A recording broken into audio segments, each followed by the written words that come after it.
بسم الله الرحمن الرحيم. حبايبي وحشتوني كتير. هنعمل مع بعض أكلة النهاردة خطيرة جدا. دي المقادير بتاعتنا النهاردة.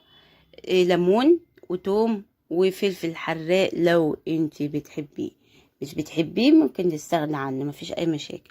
هنعمل مع بعض النهاردة تونة. هنعمل مع بعض حوالي كيلو ونص تونة بتمن علبة تونة واحدة. 8 علبة تونة واحدة هعمل كيلو ونص كفي العلب بتاعتي كلها. طبعا السمك بتاعي مغسول كويس بخل وملح وليمون. تمام. بنبدأ بقى ايه الشغل بتاعنا. يلا نجيب بقى القطاعة بتاعتنا عشان نشتغل. بنشيل الراس اول حاجة على جنب. احنا ممكن نستخدم الراس في اي شوربة سمك تانية لو انت عايزة نشيلها في الفريزر. لا، مش عايزة اشيلها، عايزة نستخدمها دلوقتي، مفيش اي مشاكل. تمام. احنا كل اللي عايزينه ان احنا بس ايه نحطها في الحلة على جنب، علشان احنا بنسوي السمك بتاعنا ده جامد جدا، فممكن الراس تتهري تعمل لنا ايه عظم كتير وتضايقنا واحنا بناكل، فنخليها على جنب عشان نقدر ان احنا نطلعها بعد كده. انا بحب اشيلها اعملها في اي شوربة سي فود او اي شوربة مع سمك تاني، بتبقى جميلة وبتدي طعم لذيذ. بقطعه قطع صغيرة علشان تستوي معايا على طول وما تاخدش معايا إيه وقت وكمان مجهود وانا بنضفه من الشوك.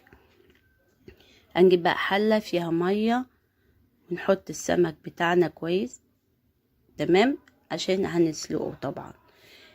ما نحط بقى حوالي كوباية زيت، وهنحط خل، ونحط بقى ليمون على قد ما نقدر. عندك 10 ليمونات يا سلام، زود ليمون زي ما احنا عايزين.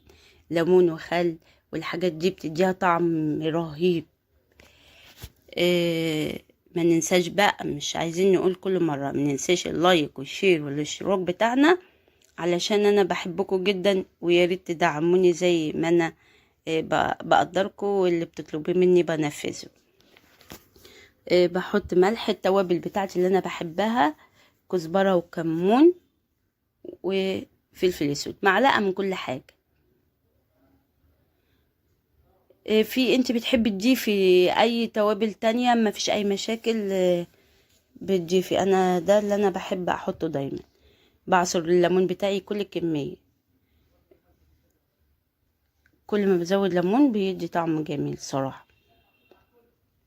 بقى اكلة سهلة الصراحة جدا. هي مشكلة الاكلة دي ان هي بتاخد وقت بس على النار، بتاخد وقت في السوا بتاعها، لكن غير كده هي سهلة جدا وما فيهاش اي مجهود بتبذلي. الفلفل بتاعي بتحبي حراق تمام، مش بتحبيه ممكن نستغني عنه. انا بحب ادي، يعني انا حطيت واحد بس. سبتها على النار حوالي 3 ساعات او اكتر بقى على حسب ما السوا بتاعه. عملت جنبها سلطة طحينة، وطبعا البصل بقى وجماله، شرايح بصل. وده شكلها طبعا شايفين شكلها تحفة، والريحة ريحة رائعة، ما اقول لكمش عليها. يا ريت تكونوا شمين معايا اللي انا شماه.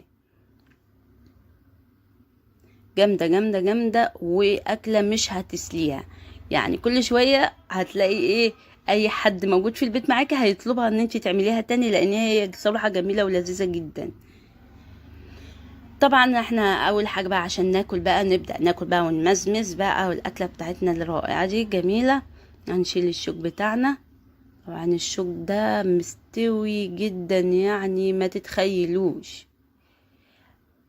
هنشيل الشوك بتاعنا كله.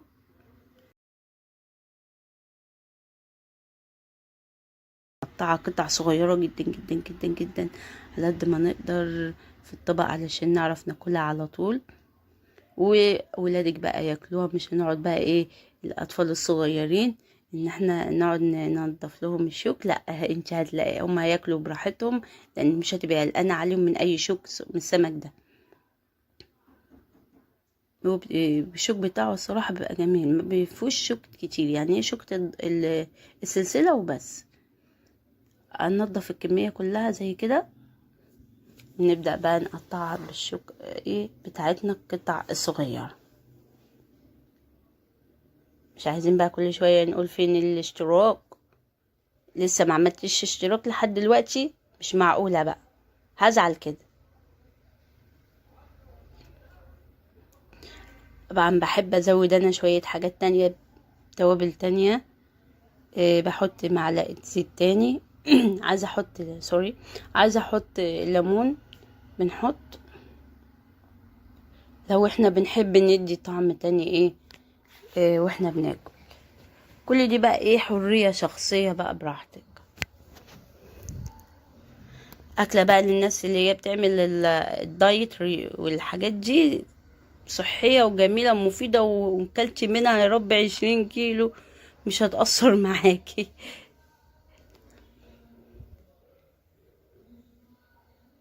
كفاية ان احنا بتمن علبة تونة واحدة عملنا كل الكمية دي، هنوكل للعيلة كلها والله.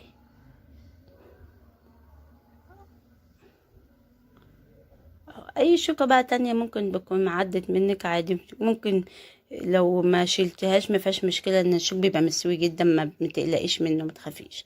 وده بعد ما عملناه بقى، ويلا نبدأ اكل بقى بالهنا والشفا. وما تنسوش الاشتراك، ويلا مع السلامة.